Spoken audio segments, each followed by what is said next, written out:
It's Wednesday, the 17th of September. Welcome to the President's Daily Brief. I'm Mike Baker, your eyes and ears on the world stage. Still on the road. We're actually busy working on the coffee table book of all the hotel room backgrounds that we've had over the past couple of years. It's going to be spectacular, a real thing of joy. All right, let's get briefed. First up, the reaction to the murder of Charlie Kirk is testing the limits of free speech, with the Pentagon cracking down on U.S. troops and the State Department pulling visas. I'll have the details. Later in the show, could an Islamic NATO be on the horizon? Iran and Egypt are pushing for a new Middle East defense pact in the wake of Israel's strike in Qatar. It's almost like Iran isn't taking any responsibility for the chaos and conflict in the region. Maybe they forgot that they're trained and resourced and supported Hamas and Hezbollah and the Houthis and others over the past many years with the stated goal of destroying Israel. But, hey, whatever. You guys work on your defense pact. Plus, at the same time, the U.S. and Qatar move toward an enhanced defense pact themselves. Everybody's getting a defense pact, a sign of shifting alliances in the wake of Israel's attack on Hamas leaders. And in today's back of the brief, a judge in Manhattan just threw out the top terrorism charges against accused assassin Luigi Mangione, delivering a serious setback to prosecutors. Now, Mangione, of course, is accused of killing United Healthcare CEO Brian Thompson in Manhattan. The Ivy League graduate has acquired a bit of a cult following. Gormless midwits have been showing up at the courthouse during initial proceedings to support him because they don't like the insurance industry. But first, today's PDB Spotlight. Today I want to take a deeper look into the fallout over the assassination of Charlie Kirk. Now, as many of you have likely been following, there's been some ghoulish, disturbing, disgusting reactions to Kirk's murder. In some cases, those public reactions have been met with real-world consequences. People losing their jobs, others called on to resign from positions of responsibility. Watching some in our society respond to the assassination with glee makes you realize just how far the country has sunk in terms of decency and civility. But I want to look at two specific stories that go beyond the surface outrage on that side. Two stories that are testing the limits of free speech in this country, and that also tied directly into America's national security. First, the U.S. military. Now, officials say they're taking swift disciplinary action against troops who posted on social media in ways that appeared to celebrate Kirk's assassination. The Pentagon has adopted what it's calling a, quote, zero-tolerance policy towards service members who cheered his death. Now, the Pentagon hasn't put out an exact number of how many troops are facing discipline, but one U.S. official told Reuters it was likely in the dozens. Defense Secretary Pete Hegseth, who knew Kirk personally, ordered the crackdown, and the service branches are carrying it out. Pentagon spokesman Sean Parnell posted on X, quote, "We will not tolerate those who celebrate or mock the assassination of a fellow American at the Department of War. It's a violation of the oath, it's conduct unbecoming. It's a betrayal of the Americans they've sworn to protect, and it's dangerously incompatible with military service," end quote. Those comments were later reposted by Secretary Hegseth himself. Now, let's pause here. Celebrating someone's death, no matter how reprehensible it is, would normally fall under the protection of free speech. That's the reality of life in a free society, and that's as it should be.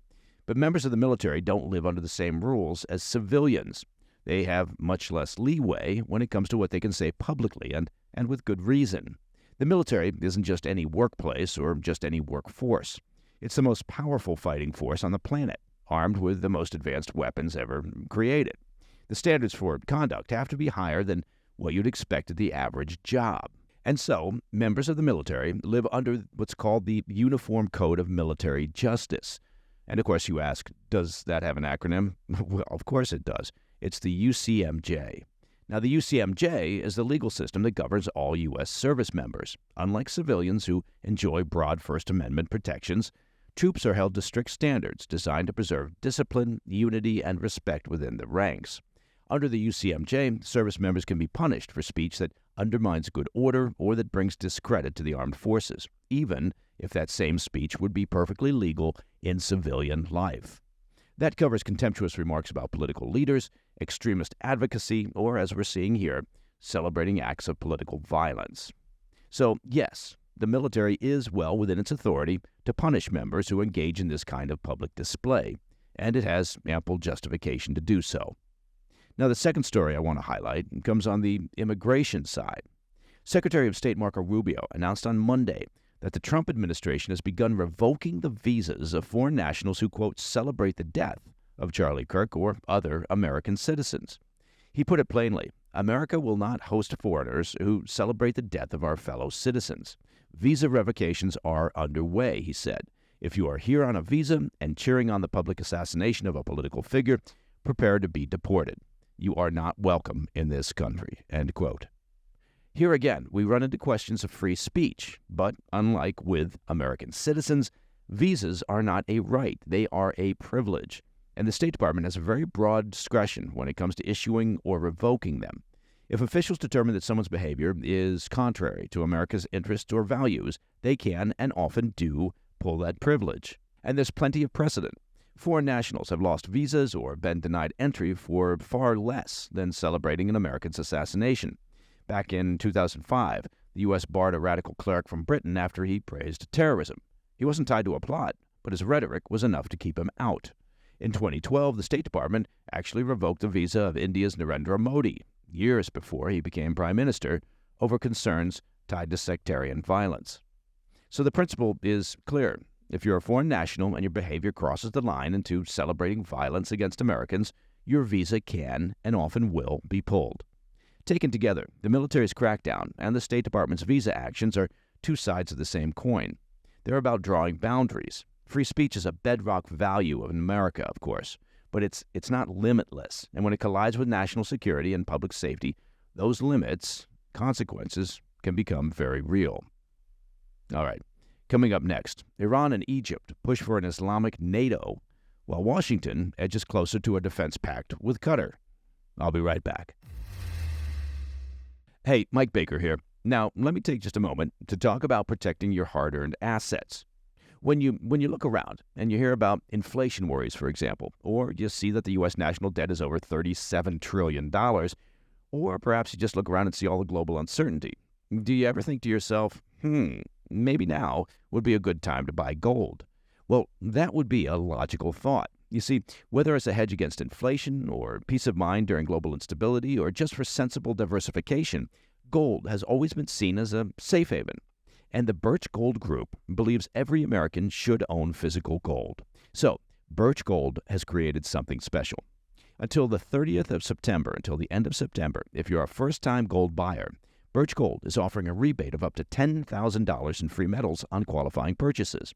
To claim eligibility and start the process, just request an information kit now. Text PDB to 989-898. Plus, Birch Gold can help you roll an existing IRA or a 401k into an IRA in gold, and you'll still be eligible for a rebate in free metals of up to $10,000. Find out why Birch Gold has so many satisfied customers, and make now the time to decide if gold is right for you. Take advantage of a rebate up to $10,000 as a first-time buyer when you act before September 30th. Text PDB to 989-898. Claim your eligibility and get your free information kit. Again, text PDB to 989-898. Welcome back to the PDB. Iran and Egypt are spearheading the boldest push in decades for a NATO-style Muslim defense pact, seizing on Israel's recent strike in Doha and its looming Gaza City offensive to rally the Islamic world. Now, the effort took center stage on Monday as leaders of the Organization of Islamic Cooperation, or the OIC, gathered in Qatar for an emergency summit, convened directly in response to Israel's attack last week on a Hamas compound in Doha. As we covered here on the PDB, that strike killed 5 Hamas officials, including the son of a senior commander and a Qatari security officer as well, Reuters reports. For Arab and Iranian officials, the blast in Doha crystallized what they now frame as Israel's role as the destabilizing force in the region. Okay, so now Israel's the destabilizing force in the region because apparently the Iranians don't see themselves as the destabilizing force in the region. Someone should remind them that it was their proxy, at their behest and encouragement, that started this whole sad, tragic conflict with their 7 October attacks almost 2 years ago. The backdrop is unmistakable. A 12-day Israeli barrage on Iranian nuclear military sites in June, a ground campaign in Gaza, and now the offensive in Gaza City. Arab and Iranian officials warned that the failure to act will leave Muslim states exposed to further military strikes and intelligence operations from the Jewish state. And by Muslim states, Iran officials mean, Iran. Egypt, commanding the Arab world's largest army, is pushing for a Cairo-based joint command. But Iran wants something bigger. A former IRGC commander warned that Saudi Arabia, Turkey, and Iraq, quote, could be future targets unless the bloc acts decisively, adding, quote, the only solution is forming a military coalition. Tehran's mullahs have called outright for a single Islamic army with both defensive and offensive doctrines. Well, that sounds cheery. Still, an aide to Iran's foreign minister admitted it was, quote, too early to formalize a pact, even if conditions now are, quote, more favorable than in the past. Pakistan, the Muslim world's only nuclear power, weighed in with a call for a joint task force to monitor Israeli actions and coordinate deterrence. Qatar's prime minister described the Doha strike as, quote, an assault on the principle of mediation itself, and demanded measures to end, quote, an endless cycle of bloodshed and destruction. The Qatari PM went further, saying the attack sent, quote, a clear message to the region as a whole, and that message is that there's a rogue player in the region, end quote. Seriously, they're completely ignoring that big Iranian elephant in the room.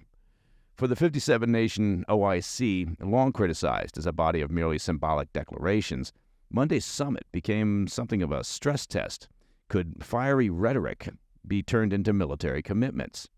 The presence of Iranian President Masoud Pezeshkian within a body traditionally dominated by Arab states highlighted Tehran's ambition to seize the leadership mantle. Yeah, they've been wanting that for some time now.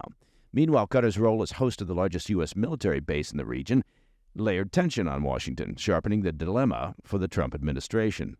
The strike on Doha has already opened the cracks within the U.S. As we've been tracking, American officials conceded that the Trump administration was, quote, not happy with Israel's actions, but they stopped short of condemning those actions. President Trump, straddling the line between two close allies, praised Qatar as, quote, a very great ally, while dodging direct criticism of Israel. The president went on to say, quote, Israel and everyone else, we have to be careful. When we attack people, we have to be careful, end quote. It's a balancing act that underscores Washington's discomfort here. Whether the OIC translates rhetoric into a formal pact remains uncertain, but the convergence of Egypt's military weight, Iran's regional ambitions, Pakistan's nuclear clout, and Qatar's anger at the Israeli strike on their territory has significantly raised the stakes. Okay, staying in the region, Qatar and the U.S. are nearing the finalization of their own upgraded defense pact. Secretary of State Marco Rubio confirmed the move on Tuesday, telling reporters after meeting the Qatari emir, quote, we have a close partnership with the Qataris. In fact, we have an enhanced defense cooperation agreement, which we've been working on and we're on the verge of finalizing. For those unfamiliar, the two nations already maintain a pact that anchors the U.S. military presence at Al Udeid Air Base, CENTCOM's forward hub, and grants Qatar major non-NATO ally status. The upgraded defense framework, while still under wraps in terms of specific details, appears poised to enhance Doha's sovereignty guarantees and expanded American security commitments for one of Washington's more important allies in the Middle East. For Qatar, the timing is interesting. As we just discussed, Doha has spent nearly 2 years hosting ceasefire talks between Hamas and Israel alongside Egypt, while also providing a home base and support for Hamas leadership in Doha. But last week's strike on Hamas senior personnel in its capital rattled its standing as mediator and thrust sovereignty concerns front and center. A Qatari foreign ministry spokesman branded the Israeli strike as, quote, cowardly and treacherous, adding it only, quote, expedites the need for a renewed strategic defense agreement with Washington. The spokesman stressed that Doha's top priority is safeguarding its territory, even as the country continues its shuttle diplomacy. The emir's office also said talks with Rubio touched not just on defense guarantees, but also on Gaza ceasefire prospects and Israeli hostage and Palestinian prisoner swaps. As we previously mentioned, President Trump has tried to straddle the line between the two allies. On his Gulf tour back in May, while in Doha, the president pledged American protection if Qatar ever came under attack. Looking ahead to Friday, Trump will meet Qatar's prime minister in New York, where the president plans to vow that, quote, such attacks will not happen again, while also reinforcing that he had not been informed by Israeli Prime Minister Netanyahu of the strike beforehand. Meanwhile, in his Tuesday visit to the Gulf state, Rubio leaned hard on the importance of Qatar's mediation role. The top U.S. diplomat stated, quote, "There's a very short window of time in which a deal could happen." Yeah, that's being diplomatic. "If any country in the world can help mediate it, Qatar is the one," end quote. Netanyahu, standing beside Rubio in Jerusalem just a day earlier, struck a different chord, vowing once more to target Hamas leaders, quote, "wherever they are." The looming Enhanced Defense Pact is more than paperwork. For Qatar, it's a shield against further Israeli strikes. For Washington, it's a gamble. Tie American credibility to the Gulf's most active mediator, or risk being dragged deeper into a regional firestorm involving two close allies. Okay, coming up next in today's Back of the Brief. Prosecutors take a hit in their case against Luigi Mangione as a judge dismisses terrorism charges against the alleged killer. More on that when we come back. Hey, Mike Baker here. Let me take just a moment of your time to talk about personal finances. That's an important topic. Now, the cost of everything, you may have noticed, is somewhat out of control still, and many folks are relying on credit cards to cover those essentials like gas bills, utility bills, grocery bills. You know what I'm talking about. And if that debt is piling up for you, well, you're not alone. Get this, Americans collectively owe over $1 trillion in credit card debt. So here's the thing. Perhaps by now, you may have considered reaching out to my friends over at American Financing, but you hesitated because you don't want to give up your low mortgage rate. Well, there is good news. They've created what they call the Smart Equity Loan.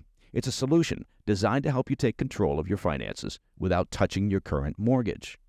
Unlike a HELOC, which can have varied interest rates, the Smart Equity Loan offers a fixed rate. Now that means one predictable monthly payment, giving you peace of mind. The loan allows you to leverage the equity in your home to pay off high-interest debt, free up your cash flow, and keep your existing low mortgage rate intact. It only takes 10 minutes to get started with no upfront or hidden fees. So call American Financing today and start saving now. The number, 866-885-1881. Again, that number is 866-885-1881. Or just visit americanfinancing.net/PDB. In today's Back of the Brief, a major setback for prosecutors in the case of accused assassin Luigi Mangione. A Manhattan judge has thrown out the top terrorism charges against the 27-year-old Ivy League graduate, ruling that prosecutors failed to prove he acted with terroristic intent when he gunned down United Healthcare CEO Brian Thompson outside a Midtown investor conference last December. Judge Gregory Caro tossed two of the most serious counts, first-degree murder as an act of terrorism and second-degree murder as a crime of terrorism. He wrote that while the state presented sufficient evidence that Mangione carried out a premeditated, calculated execution, there's some fairly strong evidence, they did not establish that his intent was to intimidate or coerce a civilian population. Instead, the judge pointed to Mangione's own writings, which suggested his goal was to draw attention to what he viewed as the greed of the healthcare industry by brutally gunning down someone on the streets of Manhattan. The ruling significantly narrows the state's case. Without those terrorism charges, Mangione still faces second-degree murder, which carries a sentence of 25 years to life, but with the possibility of parole. By contrast, a first-degree terrorism conviction would have guaranteed life without parole. It's a stunning reversal for Manhattan District Attorney Alvin Bragg, who has been accused by legal experts of overreaching to make a splashy headline. Critics call the terrorism charges a stretch from the beginning, and now a judge has agreed. Bragg's office issued a statement saying it respects the decision and will continue to pursue the remaining 9 counts, including standard murder charges. But let's be clear, Mangione is far from walking free here. He still faces those state murder counts, and on top of that, he's due back in federal court where prosecutors are seeking the death penalty. Inside the Manhattan courtroom today, Mangione appeared in prison garb, raising his eyebrows toward a gallery packed with about 24 supporters. Seriously, mostly young women. Their parents must be so proud. Outside, demonstrators waved signs reading, quote, "Healthcare is a human right," and also, quote, "not guilty," underscoring just how polarizing this case has become. Now, I don't know about healthcare being a human right, but I do think that not being gunned down while walking on a sidewalk should be a human right. Luigi Mangione will be back in state court on December 1st, and then just days later in federal court on December 5th. With terrorism charges off the table in New York, the focus now shifts to Washington, where the ultimate punishment is still very much on the table. And that, my friends, is the President's Daily Brief for Wednesday, the 17th of September. If you have any questions or comments, please reach out to me at pdb@thefirsttv.com. And, of course, to listen to the show ad-free, well, you know you can do that, and it's very simple. Just become a premium member of the President's Daily Brief by visiting pdbpremium.com. As I mentioned earlier, you'll also get access with that premium membership to our brand new special series, The Day the World Almost Ended. Now, it's not a cheery title, but it's an excellent series that our terrific PDB team has put together. I'm Mike Baker, and I'll be back later today with the PDB Afternoon Bulletin. Until then, stay informed, stay safe, stay cool. Hey, thanks for tuning in. If you enjoyed this video, don't forget to hit that like button and leave a comment, a really positive, nice, and kind comment. That would be appreciated. And if you're not already subscribed to our channel, make sure to subscribe and turn on notifications so you don't miss any of our daily updates.